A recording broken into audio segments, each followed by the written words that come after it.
What's going on, everyone? Welcome back to another PlayStation tips and tricks video. Today I'm going to show you in detail how I fixed the stick drift issue on a really old PlayStation 4 controller. Now, if you're unfamiliar with stick drift, this is basically what it looks like, where the analog stick has input movements without even touching it. Now, to fix this issue completely, you need to either clean or replace the sensor wheels on the analog module. Now, most of the time, a replacement is the best option, but some people have had really good luck with simply cleaning them using alcohol and a Q-tip. Now, you can get replacement sensor wheels online for fairly cheap, or you can try transplanting them from an older controller. Now, the tools that you will need to do this are a small screwdriver set with both Phillips and flathead screwdrivers, and tweezers are useful, but they are not necessary. So the first thing we're going to do is we're going to unscrew the bottom shell of the controller. This is pretty easy.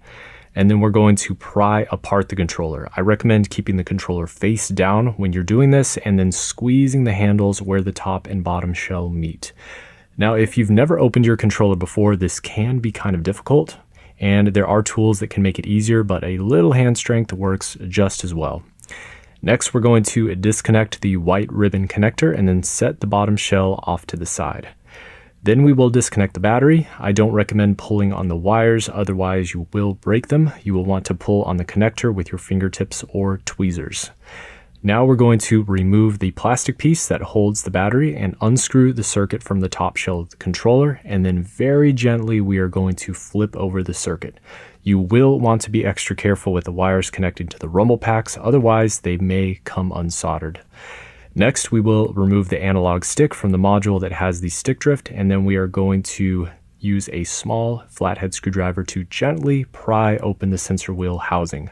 Now, depending on if your analog stick is drifting up or down, you should only need to replace just one sensor wheel or clean it.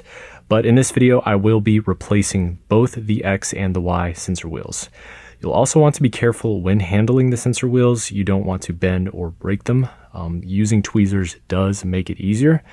But now what we're going to do is we're going to inspect the sensor wheels once we have them in our hand. And if you notice any black dust in the center of the sensor, they might just need to be cleaned, but in most cases, it's best just to replace them. Now we're going to place the new sensor wheels in the housing with the two dots facing down. I do recommend using tweezers when doing this because it makes it easier. And you will also want to make sure that when you close the sensor housing that you do so until you hear a click noise. And then that's the process. Now we can start reassembling the controller. First, we're going to reattach the analog stick and then flip the circuit back over. Now, unfortunately, one of the wires to a rumble pack did come unsoldered with this controller. So again, you want to be extra careful with those wires. Otherwise, you will have to resolder or just play without vibration. But now we're going to reattach the small ribbon cable as well as the battery housing and then the screw that holds the circuit. And then we will plug in the battery and place it back in the housing. And now if you are unlucky enough to have one of the R2 or L2 triggers come loose, you will have to reattach them. And this actually can be a bit difficult, but the secret is to make sure that the springs line up perfectly. So I recommend following the method that I'm doing here in this video. And then once it's attached, you'll just want to make sure that the trigger resistance is good before you continue.